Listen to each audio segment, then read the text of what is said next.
अस्सलाम वालेकुम नाजरीन, Dadyal leagues M Sohail Afeel page के साथ आपकी खिदमत में हाजिर हूँ। नाजरीन, डडियाल शहर में बढ़ती हुई महंगाई को कंट्रोल करना अब मुश्किल हो चुका है। एलजीपी माफिया जो है उसने सिलेंडर्स जो हैं वो दोबारा महंगे फरोख्त करना शुरू कर दिए हैं। मुझे अभी भी एक जो है वो डडियाल का शहर ही मिला है, तो उसने बताया कि मैंने 2 सिलेंडर लिए हैं जिससे मेरी कास्ट जो है वो जो सिलेंडर की कास्ट बनती थी उस कास्ट से ज़्यादा मुझसे रकम ली गई है। मेरे ख्याल से उसने बताया कि 1200 रुपये मुझसे ज़्यादा चार्ज किए गए हैं।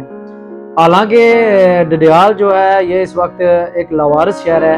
उसकी वजह यह है कि यहाँ पे ना तो कोई प्राइस कंट्रोल कमेटी का कोई कंट्रोल है और ना ही यहाँ पे जो एसी साहब हैं वो कुछ अपने इकदाम कर रहे हैं। डडियाल शहर में इस वक्त आम जो शख्स है उसकी ज़िंदगी जो है वो हजीरन हो चुकी है। महंगाई, बेरोज़गारी और गुर्बत ने लोगों के लिए 2 वक्त की रोटी का जो हसूल है वो नामुमकिन बना दिया गया है।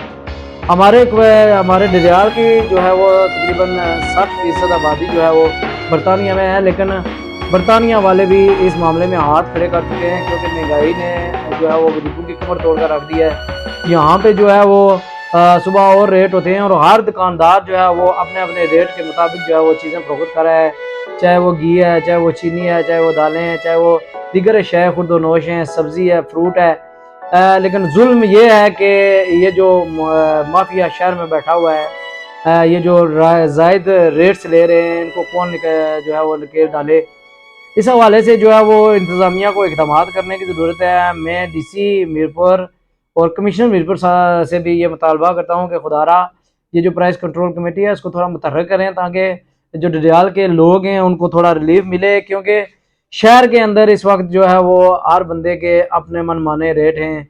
हर बंदा जो है वो अपने एक सिस्टम के तहत जो है वो माफिया का सरगुनाह बन करते हुए जो है वो अपनी मर्जी और मंशा के मुताबिक जो है वो चीज़ें फरोख्त कर रहा है। मुझे यकीन है कि इंतज़ामिया डडियाल और जो हमारी ज़िली इंतज़ामिया वो इस मामले पर ज़रूर नोटिस लेगी। और सबसे अहम बात जो है वो यहाँ पे दूध के हवाले से काफ़ी शिकायत आ रही हैं कि दूध में मिलावट की जा रही है। और ये जो हमारा बल्दिया है यहाँ पे जो बैठे हुए हैं मेरे ख्याल से मजिस्ट्रेट बल्दिया, वो पता नहीं क्या कर रहे हैं। शहर के अंदर जो है वो दूध की जितनी भी दुकानें हैं उनके उनके हवाले से शिकायत हैं कि यहाँ पे जो है वो दूध में पानी मिलाकर जो है वो लोगों को दिया जा रहा है, जिससे बच्चे बूढ़े जो हैं वो बेशुमार बीमारियों का शिकार हो रहे हैं। लेकिन यहाँ पे बात यह है कि अगर ये रोज़ाना की बुनियादों पर और दूध को चेक करें, दूध की क्वालिटी को चेक करें, तो उस हवाले से भी जो है वो काफ़ी बेहतरी आ सकती है। लेकिन ये लोग जो हैं ये तनख्वाहें जो हैं वो हमारे टैक्सीज के पैसों से लेते हैं और ये काम जो है वो अपने दफ्तरों में बैठ के एसी में बैठ के आराम से करते हैं और हुक्म सादर करते हैं कि आप जाएँ जी फलां को चेक करें, फलां को चेक करें। लेकिन उस पर इम्प्लीमेंट जो है वो सिफर है, किसी के खिलाफ अब तक कार्रवाई नहीं हुई। इसकी वजह क्या है कि एक दूध लाने वाला ग्वाला जो है वो अगर 2 नंबर दूध ला रहा है, उसमें पानी मिलावट कर रहा है, तो इसके खिलाफ कार्रवाई कौन करेगा। ये सब तमाम बातें जो हैं वो ये सोचने की हैं। इस पे जो है वो इंतज़ामिया को जो है वो ये नोटिस लेना होगा, तब जाकर ये मामला जो हैं वो दुरुस्त होंगे।